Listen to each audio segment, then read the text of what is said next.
आप देख रहे हैं RKM जनमत न्यूज़ 85 और मैं हूं आपके साथ देशराज सिंह। चलिए आज आपकी मुलाकात कराते हैं चौधरी मांगेराम गुज्जर, जो बड़े किसान नेता हैं पश्चिम उत्तर प्रदेश में और हर समय किसानों की समस्याओं को लेकर एक्टिव रहते हैं फील्ड में। और आज हम जानना चाहेंगे एक ख़ास बातचीत से, सिर्फ गुज्जर रेजिमेंट के ऊपर जो चर्चा करते हैं, जो सांसद चंद्रशेखर भाई ने गुज्जर रेजिमेंट और चमार रेजिमेंट की बहाली की मांग की है, वो कितनी सही है या कितनी गलत है, इस बारे में बात करते हैं चौधरी मांगेराम गुज्जर जी। सर धन्यवाद देशराज भाई। आपने जो कहा कि चंद्रशेखर भाई एक इंटरव्यू देख रहे थे कि उसमें गुज्जर रेजिमेंट की बात मांग करी। धन्यवाद भाई चंद्रशेखर का, जो सांसद हैं नगीना से, उन्होंने मुद्दा उठाया, बिजनौर से सांसद हैं, कि गुज्जर रेजिमेंट का प्रावधान किया जाए। तो क्या गुज्जर रेजिमेंट एक सांसद के कहने से मिल जाएगी? इस मुल्क में गुज्जर सांसद भी हैं, क्या उन्होंने गुज्जर रेजिमेंट की मांग दिखाई नहीं देती?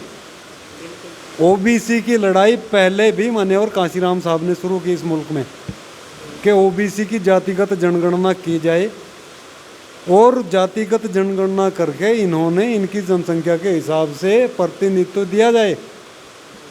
ये खाली गुजरों का मामला नहीं, पूरे ओबीसी का मामला है। गुजरों की समस्या ये रही कि हम ओबीसी को साथ लेकर के नहीं चले। जब 1822-24 में हमने अंग्रेजों के खिलाफ क्रांति की, उन्होंने हमारे ऊपर क्रिमिनल ट्राइब एक्ट लगाया। अब हम लड़ अंग्रेजों के साथ रहे थे, हम इस ब्राह्मणवादी व्यवस्था के साथ हमारी कोई लड़ाई नहीं थी। अंग्रेजों ने क्रिमिनल ट्राइब एक्ट हमारे ऊपर लगाया, तो जो लोग उस क्रांति का दफन करने के लिए लड़ रहे थे, उन लोगों से उन्होंने रेजिमेंट दी। इसलिए हमें रेजिमेंट ना दे करके हम तो क्रिमिनल बनाए गए थे। जन्मजात अपराधी का तबका हमें दिया गया था। एक ऐसा तमगा है जो अंग्रेज तो इस मुल्क से चले गए, लेकिन आज भी हमारे ऊपर लगा हुआ है, जिसकी वजह से गुज्जर रेजिमेंट नहीं मिल रही है। सबसे पहले इदाते आयोग की रिपोर्ट लागू की जाए। अब हमारे बहुत सारे सांसद विधायकों को नहीं पता है कि इदाते आयोग क्या था, लेकिन इस देश की बदकिस्मती है कि इसमें बीपी मंडल साहब जैसे लोग, मान्यवर काशीराम जैसे लोग, माननीय मुलायम सिंह यादव जैसे लोग, माननीय लालू प्रसाद जैसे लोग, जो ओबीसी की लड़ाई लड़ रहे थे, अब वो धीरे धीरे धीरे धीरे इस दुनिया से चले गए। या लालू प्रसाद यादव जी अकेले ऐसे सूरमा हैं जो अभी भी बैठे हुए हैं, और उनकी इतनी हिम्मत भी है कि उन्हें बिहार में जातिगत जनगणना करवा दी। तो हमने इस चीज़ को देखना होगा कि इस मुल्क के अंदर चल क्या रहा है। इसलिए जागृति जरूरी है। इस आवाज़ को चंद्रशेखर की बजाय अगर गुज्जर विधायक सांसद उठाएं और बगावत करें उन सरकारों से जिनमें वो प्रतिनिधित्व लिए हुए हैं, तो रिजल्ट आएंगे। अकेले हो सकता है उसे अपने प्रतिनिधित्व के लिए कहा हो चंद्रशेखर भाई ने, लेकिन धन्यवाद देते हैं उनको कि उन्होंने कम से कम ये आवाज़ उठाई कि गुजरों की रेजिमेंट दी जाए, या चमारों की रेजिमेंट की भी उसने मांग की।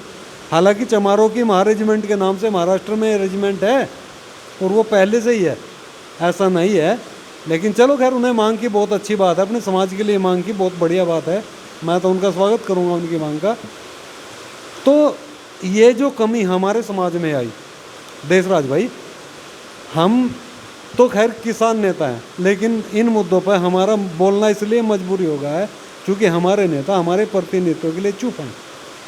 ऐसा नहीं है, हमारे पास भी एक से बढ़कर एक नेता है, लेकिन वो नेता वो डरे हुए हैं या डराए गए हैं या पता नहीं क्या वजह है, या अपना प्रतिनिधित्व बचाने के लिए वो जुड़े हुए हैं, जो बोल नहीं पाते। वो जनता के बीच में आए, वो हमारे वोटों से चुने हुए हैं, वो किसी झंडे के गुलाम नहीं है। हम उन्हें सिर माथे पे बिठा करके बगैर किसी झंडे के भी चुनने की क्षमता रखते हैं, और ऐसा हमने किया भी है। लेकिन वो आज भी पता नहीं क्या दबाव है, किस वजह से नहीं बोल पाते, जिस वजह से हम प्रतिनिधित्व में पिछड़े हुए लोग हैं। आज की परिस्थिति में अगर बात करूं तो गुर्जर समाज अगर ओबीसी की लड़ाई लेकर के चलता है, जैसे चौधरी विकास पटेल वामसेप के बड़े नेता हैं, राष्ट्रीय पिछड़ा वर्ग मोर्चा को लेकर के चल रहे हैं, ओबीसी की लड़ाई लड़ रहे हैं, क्या उन्हें दूसरे समाज एक्सेप्ट नहीं करते? खाली गुर्जर ही उन्हें एक्सेप्ट कर रहे हैं, पटेल ही एक्सेप्ट कर रहे हैं, ऐसा नहीं है। उन्होंने कुर्मी भी एक्सेप्ट कर रहे हैं, उन्होंने साक्या, मौर्य, कुशवाहा, राजभर, कश्यप, सैनी, सभी समाज के लोग उनसे समर्थन करते हैं, उनसे लगाव रखते हैं, उनके आंदोलन को आगे बढ़ाने का काम करते हैं। तो हमें खाली अपने समाज के साथ साथ ओबीसी के समस्त जातियों को लेकर के जो बहुजन समाज में आते हैं उन सभी लोगों को साथ में लेकर के ये लड़ाई लड़नी पड़ेगी, क्योंकि जब हम मिल करके चलेंगे तो हमारी संख्या 90% होती है, और जब 100 में से 90 लोग लड़ेंगे तो निश्चित रूप से उन्हें गुर्जर रेजिमेंट नहीं, उन्हें दिल्ली रेजिमेंट की मांग करनी है। हमें दिल्ली लेनी है गुर्जरों की रेजिमेंट की, फिर क्या ज़रूरत है? जो दिल्ली पे काबिज है उसे किसी भी रेजिमेंट की ज़रूरत नहीं है, सब रेजिमेंट वहीं से पैदा होती है। मामला ये है, हमें गुर्जरों के जो नई जनरेशन है, ओबीसी समाज की जो नई जनरेशन है, उसे खड़ा करना है, उसे खड़ा करके एक्टिव करना है। और जब वो एक्टिव हो जाएंगे तो हमारी रेजिमेंट के साथ साथ समस्त मांगें कंप्लीट हो जाएंगी। अब कोई एमएसपी गारंटी कानून के लिए लड़ रहा है, कोई रेजिमेंट के लिए लड़ रहा है, कोई एजुकेशन के लिए लड़ रहा है, कोई आरक्षण के लिए लड़ रहा है। अब ये सब लड़ाई छोड़ करके समस्त बहुजन, जिसे भगवान बुद्ध ने बहुजन कहा है, वो इस देश के मूल निवासी हैं, 90% लोग हैं, वो लोग मिल कर के लड़ाई लड़े। जब दिल्ली उनकी होगी, इस मुल्क के हाथ में उनके सभी विधि विधान होंगे, उनकी सभी समस्याओं का समाधान हो जाएगा। बाकी और कुछ भी करने की ज़रूरत नहीं है। मेरा तो कहने का मकसद यही है कि SC ST OBC और माइनॉरिटी को अलग अलग लड़ने के बजाय वामसेप जैसे एक मंच पर आकर लड़े। मतलब जैसा वामसेप 88 संगठन चला रहा है, तो एक मंच पे आकर के लड़ें और एक मंच पे लड़ करके समस्याओं के साथ साथ इस देश का पूरे का ही समाधान हो जाएगा, ऐसा मेरा मानना है जी। तो अध्यक्ष जी, जैसे सांसद भाई सांसद चंद्रशेखर भाई ने जो रेजिमेंट के विषय में जो भी आवाज़ उठाई है, तो उसको कितना सही या गलत मानते हैं आप? देखो, चंद्रशेखर भाई अभी नए हैं, फील्ड में नए आए हैं, और उन्होंने ये मांग उठाई तो बहुत अच्छी बात है।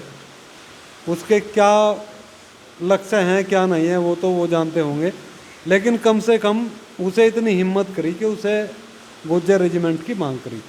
अगर यही हिम्मत, मैं तो मानता हूँ, अगर कोई गुर्जर नेता करे, चाहे वो पक्ष का हो विपक्ष का हो, हम तो उसका सम्मान करेंगे, सबसे पहले उसे गले लगाने का काम करेंगे। अगर चंद्रशेखर भाई ने आवाज़ उठाई तो हम उसका भी सम्मान करते हैं, और उससे भी यही अपेक्षा रखते हैं कि वो समाज के लिए लड़ाई लड़े। गुर्जर समाज खुद सक्षम है, अगर वो आवाज़ उठाए तो भी बहुत अच्छी बात है, ना उठाए तो ये बेशर्मी उन नेताओं के ऊपर है जो ओबीसी समाज, गुर्जर समाज से आते हैं, जो बड़े नेता हैं, गुर्जरों के बड़े नेता हैं, कम से कम उन्हें ये मांग करनी चाहिए थी।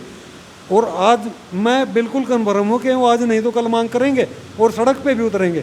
सिर्फ मांग करने से कुछ मिल जाता तो बहुत काफ़ी पहले मिल जाता, इसके लिए सड़क पे उतरना पड़ता है, लड़ाई लड़नी पड़ती है।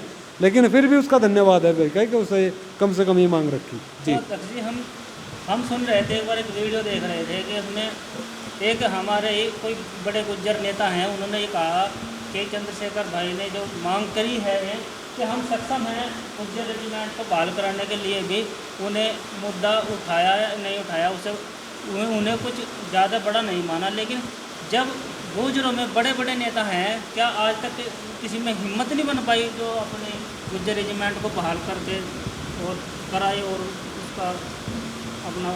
देखो, ऐसी बात नहीं है, हमारे समाज में बहुत सारे नेता हैं, लेकिन ये नेता एक दूसरे का अस्तित्व एक्सेप्ट नहीं करते, हमेशा आपस में टांग खिंचाई का काम करते हैं।